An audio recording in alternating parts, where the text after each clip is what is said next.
Gilead getting a vote of confidence from analysts at Suntrust, the firm upgrading the stock, raising the price target by $3 to $73 a share. Joining us now is Robyn Karnauskas, the analyst at Suntrust, Robinson Humphrey. Robyn, welcome to the show. This isn't exactly a table-pounding upgrade. I mean, it's to a hold from a sell. And the difference here is that you're actually incorporating numbers from remdesivir, whereas before you had not. Your base case is modeling $10,000 per treatment. Who is paying for this? We're trying to understand as a group here on this show the sort of pressure that companies may face from governments who will say to companies, you should give this to us at cost during this pandemic. Great. Thanks, Mel. So a couple of things. I mean, experts we've spoken with say it's going to be a balance between public perception, recouping costs, and generating revenue for shareholders. But I would argue that $10,000 is not a bad price per course for several reasons. I think the healthcare system can handle it. And currently, we would see that the governments or in Europe, for example, would be paying for it. In the United States, eventually, the payer systems and the government would be paying for it. And in some areas, we'd be giving it free at cost.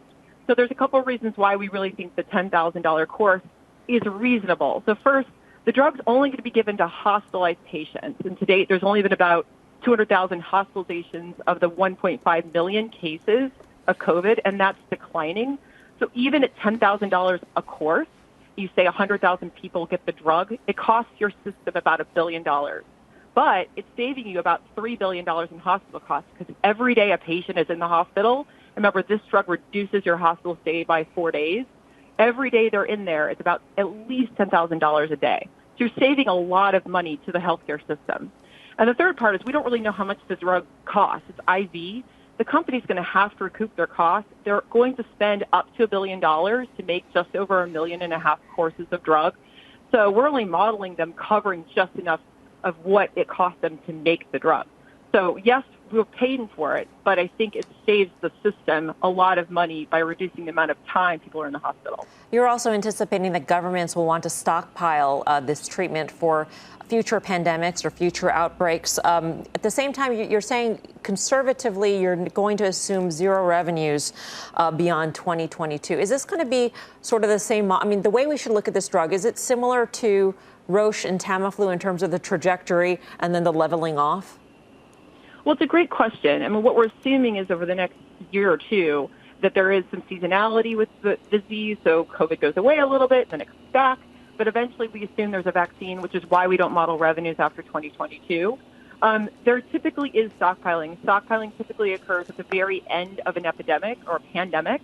So we do assume some stockpiling in the latter half of 2022 when the vaccine has sort of been more prevalent and treated.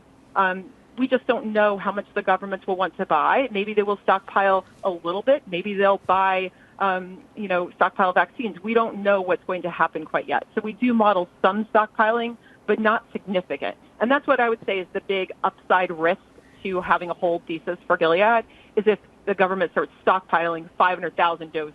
But remember, the half-life or the shelf life of this drug may only be 5 years. We don't really know. So it may not be wise to stockpile that many doses, which is why we're not assuming that in our model. Just quickly, Robyn, what's your number one reason why Gilead is not a buy right now?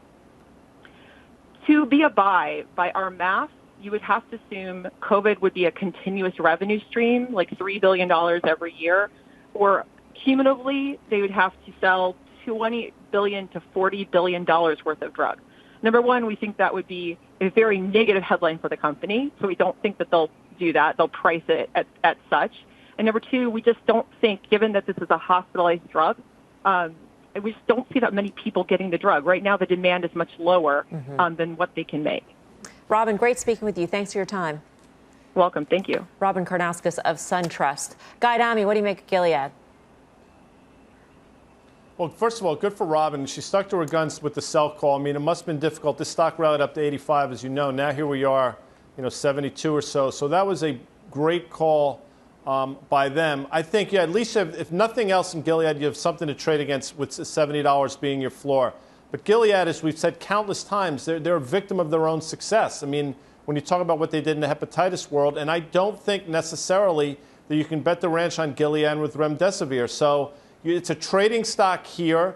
You own it against 70 bucks. But there are better places to be in biotech, and we've said that for a while. I mean, we've actually said that Moderna and Gilead are cautionary tales in this world of COVID-19, and that's proven to be correct. Tim? I think Gilead is as Guy said, HCV, HIV, these are things that have been slowly diminishing as pipelines. People have wanted to see them. They made the CAR-T acquisition, but it just is not enough. I think the balance sheet's fantastic. I think the business is solid.